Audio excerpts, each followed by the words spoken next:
Shoot, now that we got two bike stands jumping off, I want to look at the Polygon Syscue T6 and the Ozark Trail Fast Flow side by side. Go get this feedback bike stand.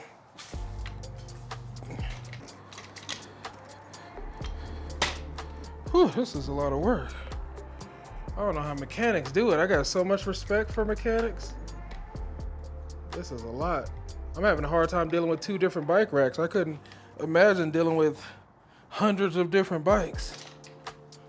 Now, I'm not gonna go super in depth with these bikes because I'm not a super technical person, but I have ridden both these bikes on the same trail, so I know exactly how they ride, one versus the other on each trail.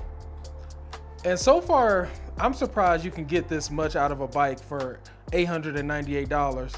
You get Tech Trail hydraulic disc brakes. This Sun Tour fork is 120 millimeters, but this bike is spec'd for 130 millimeters. So you don't need to upgrade right away, but if you want to upgrade, this bike is suitable for 10 millimeters more of travel. The rear is 120 millimeters of travel. You got a 1x10 drivetrain, and that Advent X is really good. I like the way it shifts. It's very responsive. The only gripe I got about it, and I honestly wish they would have gone with the Shimano Qs on this bike, but who knows why they didn't, is a lot of chain slap on this with this drivetrain and this derailleur. So it does have a clutch, but even with the clutch on, you get quite a bit of chain slap. But the frame feels solid. I like the minimal design on here. It's not bold right in your face. I do kind of wish the Fast Flow on the top tube was a little more subtle, but it's not that bad. The linkage is all legit. It's got sealed cartridge bearings, so you don't have to worry about cheap bearings and bushings and stuff like that. And it's just overall just a great bike. I mean, you got tubeless compatible wheels, comes with pretty decent tires. I like these Kenda tires. I've ridden these pretty hard on the trails, and I got nothing bad to say about them. For what you get with these tires for the price, you can't complain. I don't have any desire to upgrade the tires, and the tires are always something that I like to upgrade right away. I put new bars on here. This is actually not my bike, by the way. This is a subscriber's bike. So I'm not sure how long I'll have it. Hopefully I'll get to ride a couple more trails before the weather hits, the cold weather hits, but we'll see what happens. You got Sun Tour Radon shock on the rear. Now, the one thing I don't feel too confident about is this front chain ring. It looks a little cheap. Maybe it's not. Maybe it just looks like that. But no issues with it whatsoever. I mean, it's just a solid bike. I can't believe you can get this at Walmart for $898. It's just hard to believe. And then we got the Polygon Syscue T6 over here. Now this thing is just a beast. This is going for $15.99 if I'm not mistaken. Yeah, $15.99. I was thinking $14.99, but I think it's still $15.99. What you get with this, you get these Maxxis Dissector tires. I really like these tires a lot. I've had these on my more high-end bike, my carbon full suspension bike. Man, these tires are beasts. You got the 1x10, I think? 1x10 Shimano Qs. Now, I wish they would have went with this drivetrain on that bike. I think this drivetrain on that bike would have really sent this bike over the edge for me. No chain slap, not an extreme chain slap. You get a little bit, but nothing over the top or super loud. You got Shimano MT200 brakes, which are comparable to these. Now, these, it's so weird how to explain this.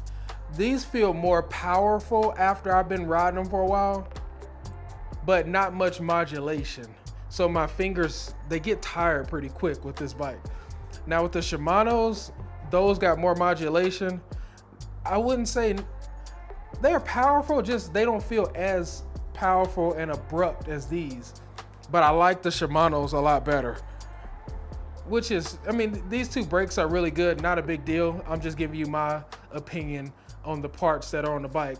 But I much prefer the Shimano brakes. I like how easy they are to squeeze and they don't wear my fingers out. Then you got the RockShox Recon fork. A lot of people, they be doubting that fork, man. I'm telling you, that fork is a beast. I really like that fork. Now this X Fusion shock, it's not the greatest, but one thing I will say, which is why I like the Recon a lot, I think that Recon kind of offsets how not so good this X Fusion is. Now it's still a comparable shock, but I think paired with that RockShox Recon, it takes away a lot of the chatter and the rougher ride you would get if you didn't have a better fork on there if you were running this X Fusion shock. But the shock is not bad. I'm just saying that matchup, they really pair well together. Then you got tubeless compatible wheels on here as well. Both of these bikes are set up tubeless. Now one issue I did have with this bike versus the Polygon. So with the Fast Flow, it's hard to get a water bottle in here. You got to get like the smallest water bottle, I can't remember what size, to be able to put in here. But you can put a little bit bigger water bottle in the Polygon. And you need water out on the trail, so that could be a deal breaker for a lot of people. So I want to make sure I throw that in there, because I got to the trail one time and I was trying to put water in this Fast Flow. I was a little bit upset about that. I couldn't put it in there. Both have dropper posts. Now, this dropper post, I think you get more millimeters out of this dropper post than you do in the Fast Flow. You only get 100 millimeters, I think, with the Fast Flow. Maybe you get more, I'm not 100% certain, but I know you get more of an insertion with Polygon when it comes to the dropper posts. But honestly, they both ride pretty well. Now, I will say the biggest thing that I've noticed between these two bikes, and let me know if you think it's worth the $600 bump up to the Polygon Syscue T6, or would you save that $600 and go with the Fast Flow? The major thing, in my opinion, between these two bikes, and that could be a deal breaker for you, is this Polygon Syscue T6 is 140 millimeter travel front, 130 millimeter rear. This one is 120 millimeter travel front and 120 rear. Now, like I said, this is spec for 130 front, but that means you got to upgrade, which means you got to spend more money. Now, the thing I've noticed is you can ride this bike a lot faster on chunkier trails than you can on the Fast Flow. That's the biggest thing I've noticed between these two bikes. I went down Floyd Hill, and when I went through chunky sections where I normally like to go fast and really dig into that trail, I couldn't really do it with the Fast Flow comfortably. Now, I could do it, but it wasn't super comfortable.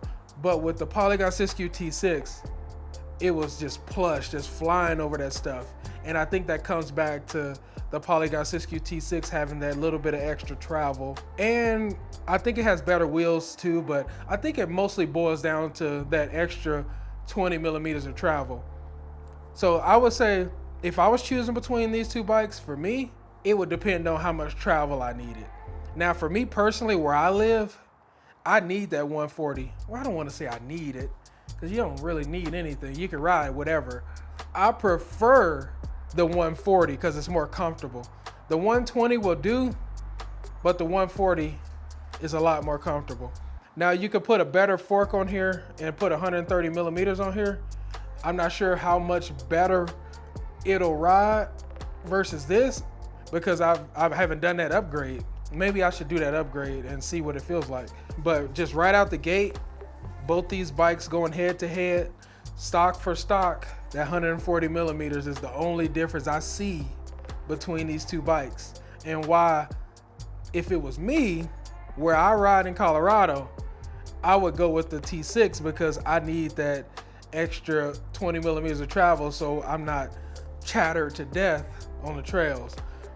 But if I'm riding mostly cross-country stuff and nothing super gnarly, and I just want to upgrade down the road once I get to that level, then that's where this bike just dominates, because it's future-proof and you can pretty much do whatever you want to this bike once you purchased it, because the sky's the limit when it comes to upgrading it. But let me know what you think down below. We got the Amazon $70 bike stand. It ain't fell apart yet. Look at that. Oh, let's go. We got the Feedback Sports. I might do a head-to-head with these two. But I'll tell you right now, the thing I like most about this Feedback Sports is it's more stable. I like the 3 legs instead of the 2 legs. So for me, I would go with the 3 legs anyway. And plus I think this is only going for $157 right now. They were selling it at the Velo Swap for $157. So pretty much $60, $70 more than this, which this is not a bad one, but this is just, yeah, it's legit. And it's just built so well. I just don't trust these quick release clamps. That's my only issue with this bike stand. This has way better like tightening mechanisms, if you would, than this one. So yeah, let me know what you think down below. That's my quick review of these 2 bikes, and hopefully we can get them out on the trails before the snow hits.